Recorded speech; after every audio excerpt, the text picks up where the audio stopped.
Right guys, it's that time of the week and we are back for another episode of the Championship Transfer Rumour Roundup. As always, we've got plenty to go through in today's video, but if we do miss anything off, get it in the comments down below and we'll mention next time. Drop a like if you're going to enjoy and subscribe if you're new around here, but without any further ado, let's jump in. So we've had confirmation of Hull City defender Sean McLaughlin signing for Blackburn Rovers for a fee believed to be in the region of around about £500,000. He signed a 2-year deal at Ewood Park. A solid pickup, I think, for Blackburn. A transfer that's not going to break the bank there. Someone who's capable of covering a couple of positions as well, playing as either a centre-half or left-back. We've had confirmation of Wrexham signing Liberato Kukace from Empoli, the 24-year-old coming over in a deal worth around £4 million, reportedly, with add-ons included. He'll come in as a left-back / left wing-back, a position that Wrexham were badly in need of some more strength, and I think this one ticks a lot of boxes. He's a fully fledged international for New Zealand, only 24 years old. He's got experience already playing in one of Europe's top 5 leagues for Empoli in Italy. Last season got 6 goal contributions, and the thing that stands out most to me is just how versatile he actually is. He can fill in as a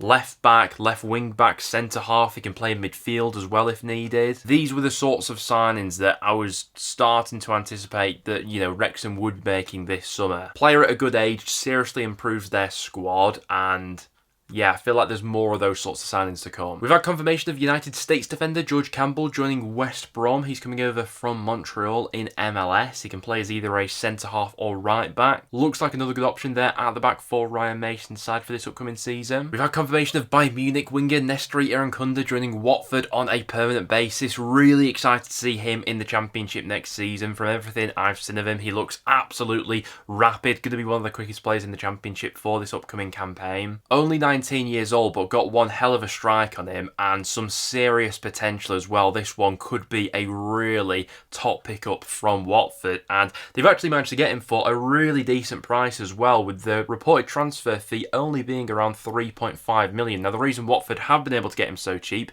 is because Bayern Munich do have a 50% sell-on clause as part of the deal. But make no mistake about it, he could be one of the most exciting players to watch in the Championship for this upcoming season. We've seen Birmingham goalkeeper Bailey Peacock-Farrell being allowed to go out on loan. He's joined Blackpool for the season, made 9 appearances for Blues in League One last time around. With the signing of Beadle earlier in the window, Peacock-Farrell I think was always going to be pushed aside. But those are some of the done deals we've seen going through in the Championship recently. Now, without any further ado, let's jump into the rumours. So we knew that Sheffield Wednesday forward Josh Windass would have plenty of suitors this summer after his deal at Wednesday was prematurely terminated, and it's now been reported that he's agreed personal terms with Wrexham to join the Championship club ahead of next season. I think that one would be a really good pickup for Wrexham. They're getting a good Championship player on a free transfer. He got 18 goal contributions last season in the league with 13 goals and 5 assists, can fill quite a few different gaps as well. He can play out wide, through the middle, a bit deeper as a number 10. Now, it has also been reported that the likes of Norwich and Coventry are also working on a deal and trying to hijack it, but as of recording right now, Wrexham does look like his most likely destination. It's been well documented over these last few weeks that Wolfsburg are interested in a deal for Norwich striker Josh Sargent, and it's thought as of recording that that deal is quite advanced, with Norwich potentially pocketing upwards of around 21 million. Sargent himself is said to be keen on a move back to the Bundesliga. There's also been prominent interest from Burnley as well, but it looks like Wolfsburg have won the race to sign him. And another Championship player who's off to the Bundesliga is Stoke City's Wouter Berger, with Stoke accepting a deal from Hoffenheim believed to be worth in the region of 3.5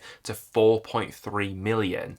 Now, if you'd have told Stoke fans about 12 months ago that that's all you're getting for a player like Berger, I don't think any of them would have believed you. He was absolutely brilliant during his debut season at the Bet365, I thought. Last season, still had his moments. I don't think he was quite as good, but for a player like that with a really good dynamic skill set who's only 24 years old, and let's not forget the fact that Stoke themselves paid around about 4 million for him, I believe. The fact that they could be making a loss on him here, I think is a bit baffling, really. Stoke fans, I'd love to get your verdict on this one in the comments down below. Another Stoke midfielder who looks to be on his way out of the club is Sol Sidibe, with PSV currently in advanced negotiations with Stoke over a deal for the young midfielder. Now, we've only really seen flashes of him in the Championship so far, but really promising player. He's only 18 years old. During this summer transfer window so far, there has been a fair bit of interest in him. You've still got the likes of Lille and an unnamed Premier League club who are also interested in a deal, but it's thought that the PSV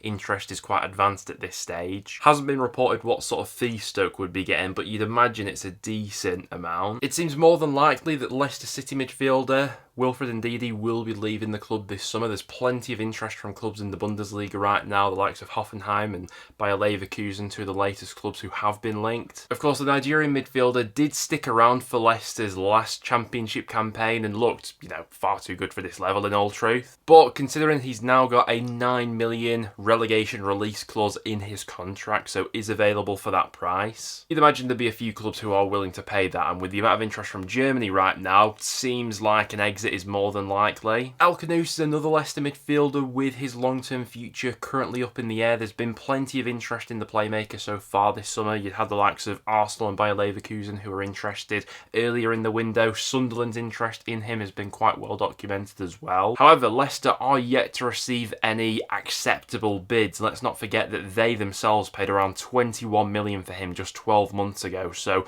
you'd imagine we'd be looking for similar sort of fee if they were to consider selling him this summer. He'd be a player that I'd be really excited to see in the Championship next season, but with the level of interest right now, I'm not sure how likely that is, albeit someone's going to have to match Leicester's valuation of him to get him out of there. We've seen Preston having their opening offer of £2 million rejected for Portsmouth's Callum Lang, but by all accounts North End are still keen on pursuing this deal. But obviously the two clubs would have to come to some sort of agreement for this one to go forward. Now, Lang is a player who I have liked for quite a while, to be honest with you. There was that season he had for Wigan, going back a few years now in League One, where he was absolutely exceptional. Last season, I think he proved that he can absolutely be a real asset at this level as well, prominently playing in that sort of number 10 role for Pompey, wasn't he? He got 10 goals and 2 assists. Now, the tricky part for Preston is I can't see us paying substantially more than that 2 million offer that we've initially gone in with, given other parts of the squad that still need to be strengthened and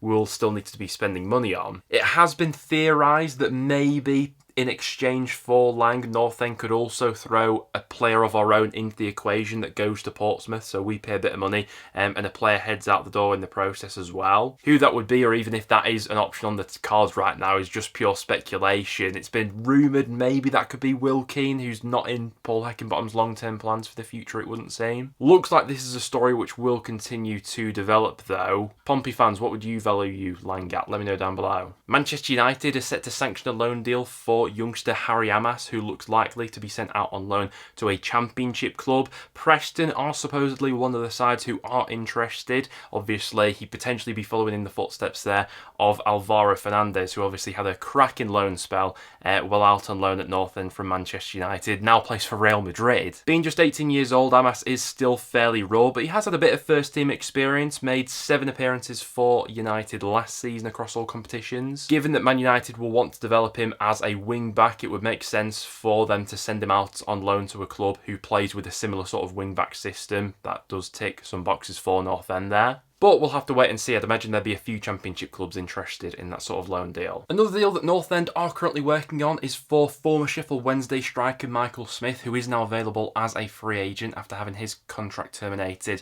at Sheffield Wednesday. You'd imagine North End are looking at this as a sort of backup option up front, someone who can go in and replace Ched Evans in that sort of role, in that sort of impact sub coming off the bench. He's 33 years old, so you imagine this one would only be on a short-term contract or something like that, but still knows how to find the back of the net in just over 1,800 minutes of Championship football last season. Got 12 goal contributions with 8 goals and 4 assists. Like I say, I don't think someone like that would be coming in as a guaranteed starter every week, someone who's almost a bit of a plan B sort of striker. And the last one on Preston for the time being, we're also in talks to sign Luton Town goalkeeper Jack Walton, who has spent the last couple of years out on loan in Scotland for Dundee United.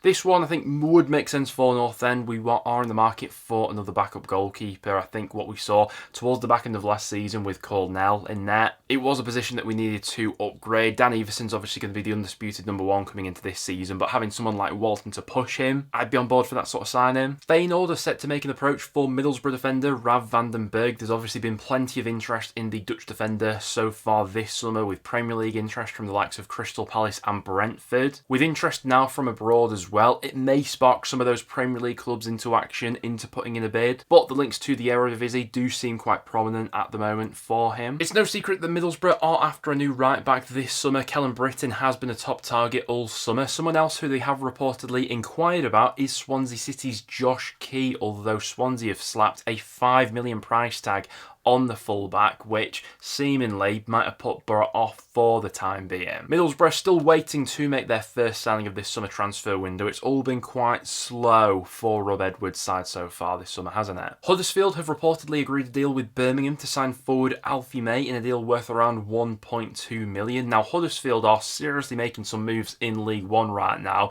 and this is the sort of signing that you make, in my opinion, when you are serious about automatic promotion. You know, Alfie May is not the sort of player that you bring in for over £1 million when you're building a project for the future. He's the sort of signing you make when you want instant goals in your team right now. He's someone who did really well for Blues in League One last season, scoring 16 goals and getting 8 assists, but the level of which that squad's moving at right now, he's probably not going to get a great deal of game time in the Championship next season, so Blues looking to make a bit of money on him while they still can. If he is to go for about 1.2 million, Birmingham fans, do you think you're getting a fair deal there? And speaking of Huddersfield and their Championship ambitions for next season, they're also said to be working on a deal for Birmingham midfielder Mark Leonard. Now, it was reported earlier in the summer that Birmingham were prepared to let the midfielder leave this summer. Like I say, with the amount of investment going in at that club, the amount of strengthening they're going to be doing this summer, someone like Leonard was only going to get pushed further down the pecking order. There has also been interest from some Championship clubs as well, but looks like Huddersfield are quite keen on that by all accounts. MLS side Charlotte FC have had an initial bid rejected for QPR forward Charlie Kellman, who's coming off the back of a brilliant loan spell out in League One with Leyton Orient last season, where he scored 27 goals across all competitions. Now,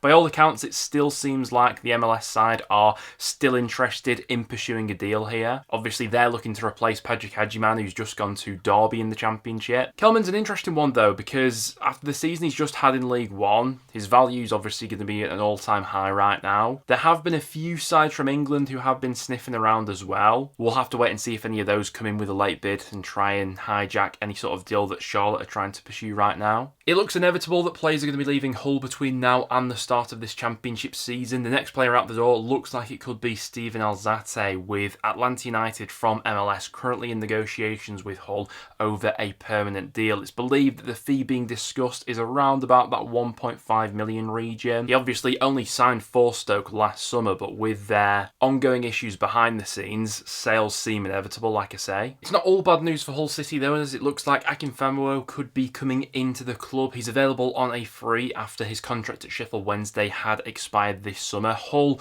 in need of strengthening that back line, especially after Sean McLaughlin's recent move to Blackburn Rovers. And this would be a move that sort of covers them in that position, with him being a left-footed centre-half. Now, last week, Ashley Young was heavily linked with a return to his former club, Watford. That move will no longer be going through, and it looks like he could be signing for Ipswich instead. Now, there had been quite a bit of interest from Watford, who were supposedly keen on the deal, according to TalkSport. However, the 40-year-old didn't fit into their wage structure, and so they've ultimately not pursued this deal. Ipswich, obviously, will have substantially more wiggle room on their wage budget, considering they're a year one parachute team, and it seems like that's his most likely destination right now. But there you guys have it. That will now wrap it up for today's video. Thank you very much for tuning in. As always, anything that we missed off today, make sure to get it in the comments down below. Apart from that though, guys, thank you very much for tuning in, and I'll see you all in the next one.